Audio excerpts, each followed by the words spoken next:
Hey guys, Connor here, and you're watching the Vinyl Corner. Today we're going to be unboxing XXXtentation 17.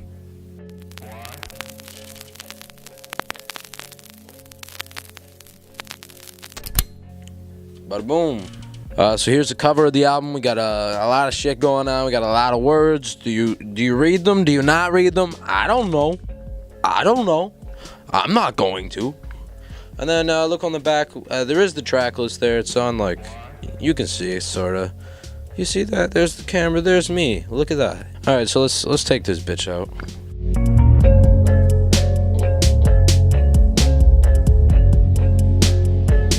All right, guys. So we got the inner sleeve here. It's got a picture of X on there. A little collage. Very beautiful. Sincerely, XXX. Thanks, man. And now we're looking at the real meat here, the record itself. I ordered this about like 4 months ago. It took forever to get here. It took forever to make, but here it is. Look how fucking beautiful that is.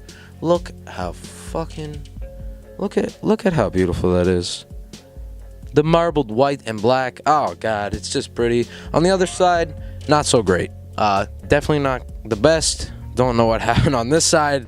But yeah, this side's pretty fucking sick. So, hey, would you look at that? So now that we're done with the unboxing, I want to take some time to talk about X, the album, my thoughts on the whole situation. So the first time I ever heard X was probably back in like 2016 with like Look at Me. I remember hearing that at pretty much every party I went to. It was pretty hard to escape, and overall it was just it was a fat banger. It was a fat banger.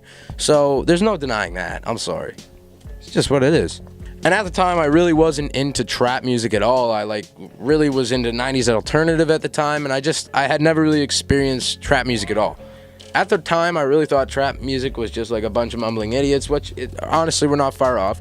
But 17 really changed my opinions on the whole trap genre and just showed me that like sometimes there is a little bit more behind the music. So the reason I really got into X is I found that he was really diverse. He could really take any genre and kind of put it on his album, and it just worked. This is like shown multiple times during 17, and especially in Question Mark.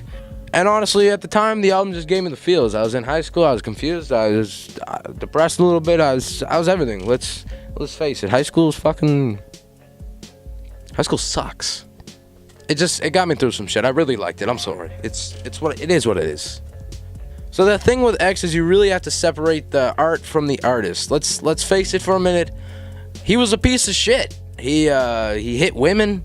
He didn't really give a fuck about much. Like he was overall not a great guy. And I'm sure a lot of you are aware of his domestic abuse story and the court cases and all that. But really quickly, I'll run it down for you guys.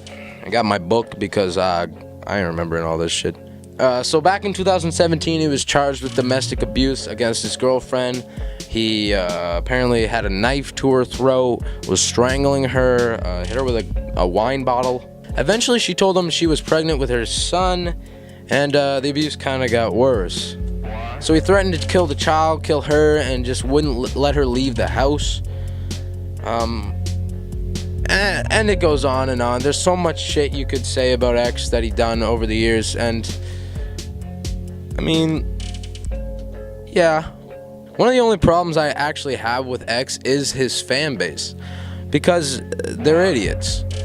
They're idiots. The amount of times people have come up to me and been like, X didn't do anything, he would never do any of this, and they're just wrong. Like, there's so much evidence towards the side where he did hit her. He did do these things to these people. There's evidence. Like, he was not a good person. And it's just what it is. And then at the same time, there's people over there talking shit about him like, hey, he's a woman abuser, a piece of shit. It's like, I mean, you like the Beatles, John Lennon beat the shit out of his wife beforehand, so like, the amount of domestic abuse charges in the music industry is just, it's crazy. So like, you can't just pick one. You gotta not like them all, bud.